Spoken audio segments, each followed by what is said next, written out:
Hey guys, good morning.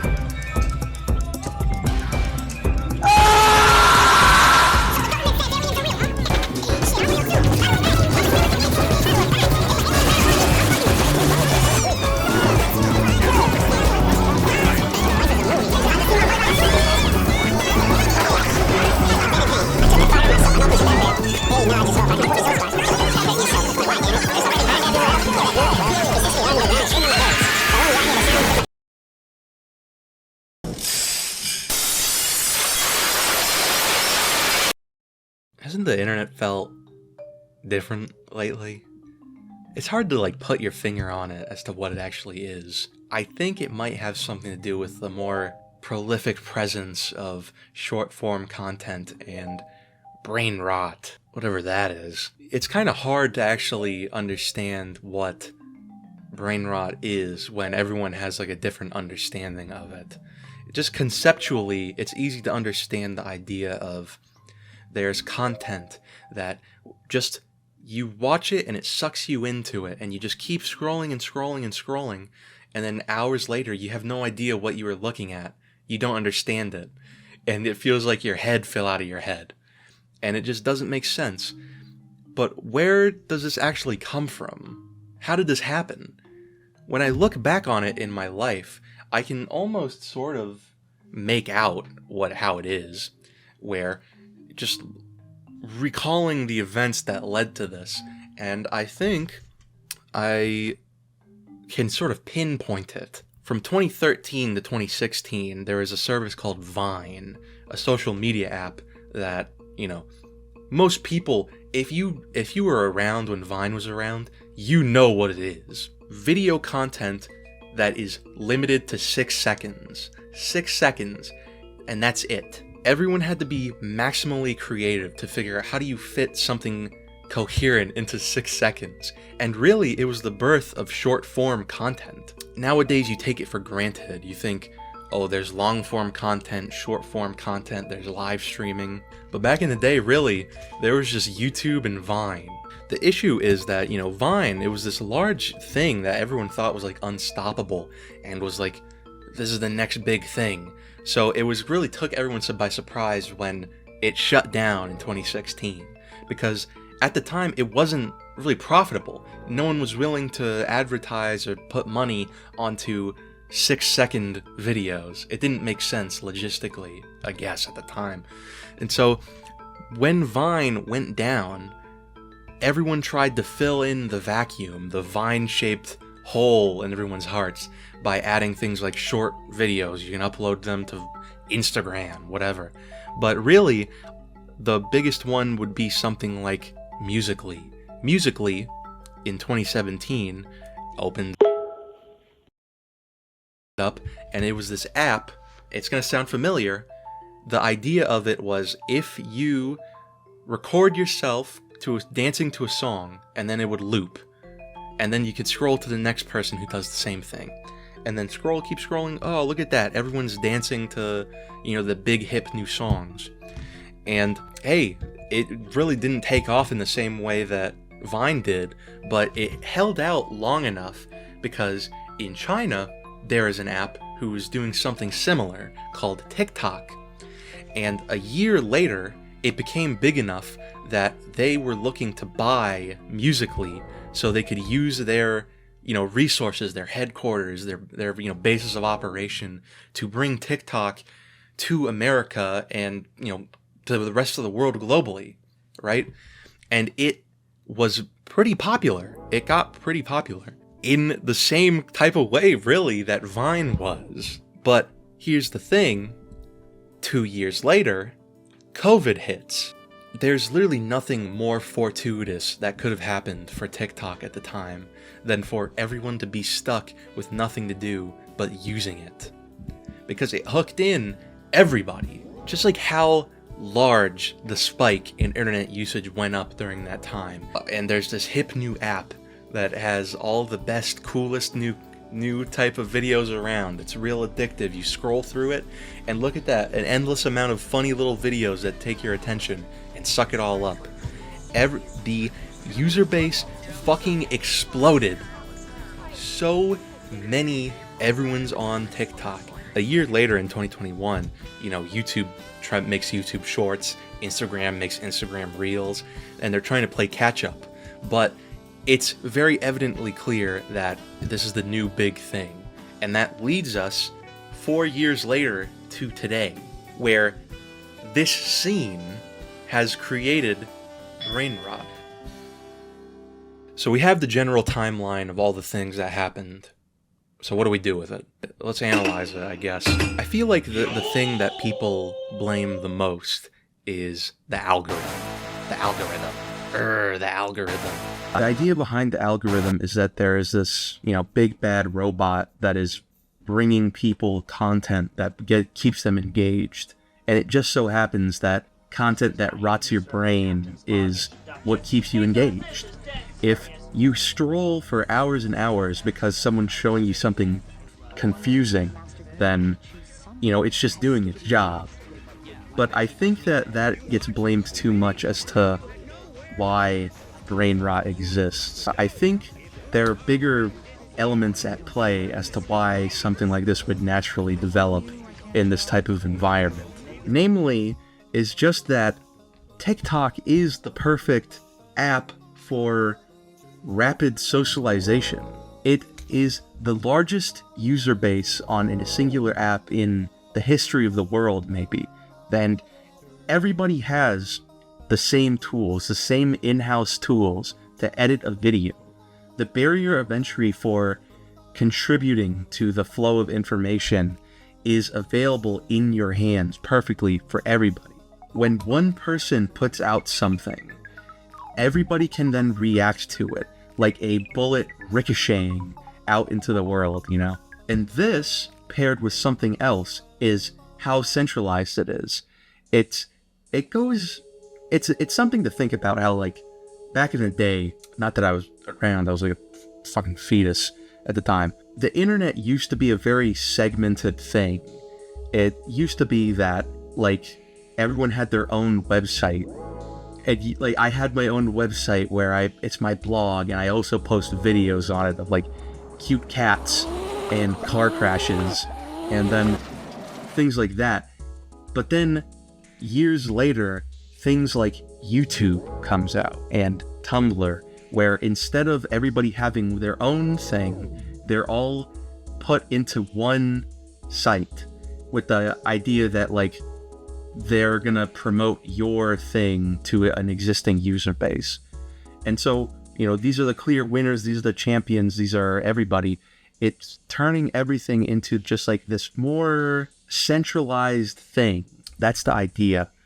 And so, years later, TikTok is the most centralized thing that it's been around ever. So these two things, these two shining examples of it's the ability to rapidly socialize in that way, and the largest, most centralized thing ever coming together that completely changed the way that information flows. Back when it was just meme pages on Facebook or whatever, or YouTube videos from YouTubers, that not everyone was able to contribute to the flow of information in that way, and so it was much slower paced. You can look at memes from 2016 calendar, 2016 meme calendars. It has one or two things in it tops, and you go further and further down the line, and what do you see? If you look at people compiling meme calendars for this year and last year, it's unintelligible. You can't even tell what most of it is going on in there because it's just become so rapid. The ability to socialize in this way and give everyone the tools to make it makes it so it's like a jet engine just passing information as fast as it can go, as fast as people see it. The number one information being spread, propagated, is memes. And what a meme is, it means memetic. It's a concept. It was explained to me once that if DNA is what comprises a physical, tangible things being. A memetic is like what comprises an intangible thing, like an idea or a concept or, a tradition. Vague ideas in your head, it's comprised of memetics. And so what a meme is, it's you taking a concept and turning it into this thing that is tangible, that you can take in. You can understand the underlying idea that someone is trying to convey to you in a way that isn't logical or rational. You can just look at it and siphon the meaning somebody's trying to send to you. Like in the same way that like you can't put to words what like the flavor of a food is. Like you could use descriptive text, like if I ate a strawberry and it was sweet, but you can't actually describe what it is. But you understand but you understand it. You understand the flavor of strawberry. That's the thing. Memes are the people's way of conveying these concepts that they have in a way that someone looks at it and they're intaking the information. That is the memetic flow of information. It's you taking whatever's in your noggin, putting it into a physical thing that can be spread, and then putting it onto the internet.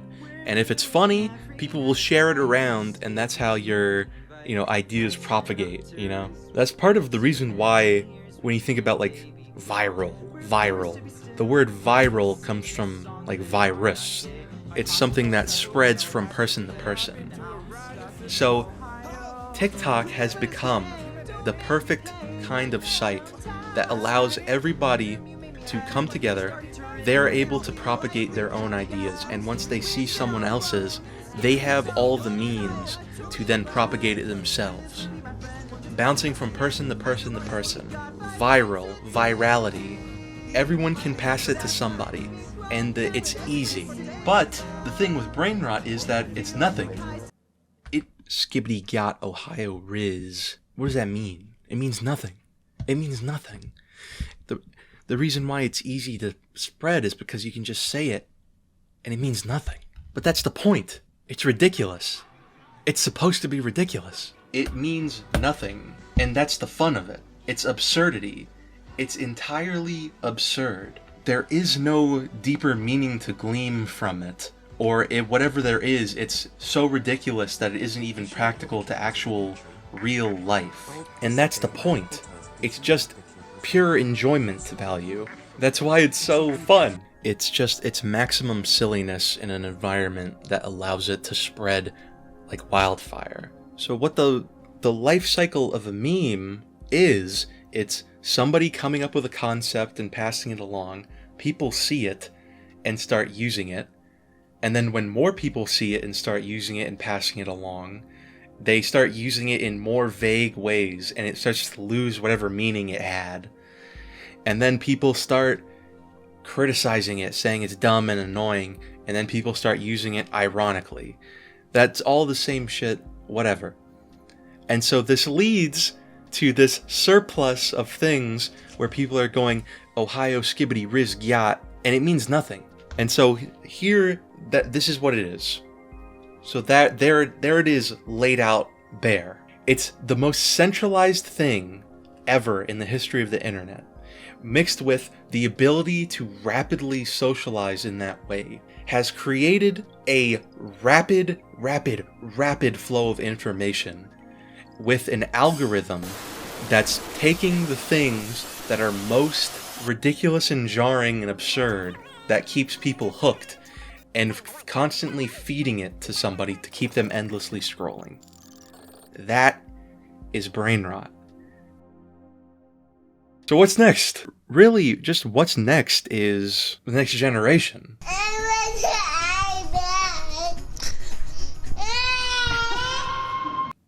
It's always what's next, isn't it? The next generation. And this isn't like something that's like 10 years to come to fruition or 20 years. It's something that'll be like 3 years. Because when you think about TikTok when it came out in 2018. It's been like around 6 years since then. People who were 6 years old are now 12. People who were 8 years old are now 14. People who are 10 years old are now 16. The generation that was children and learned from everything that's been going on are now old enough to be part of the socialization and to do their own spin on it. And they've been absorbing all this just pure shit. And now they're making their own stuff. It's like those videos where it's like we gave a guy with dementia LSD and we made him do self-portraits, and then every hour like the self-portrait is like getting more and more ridiculous. That's what it's gonna be like. Every time that the people who grew up watching the things we do get old enough to start emulating us, they have like an even more extreme version that they're gonna do, and it's just gonna keep ramping up and up like a fucking shepherd's tone. And really, that's like the most easiest thing that you can say. That's like the big prediction. If you were gonna make like some kind of crazy prediction, like, oh, the government's gonna ban TikTok, things like that, they usually don't come to fruition. So I was editing when I heard the news.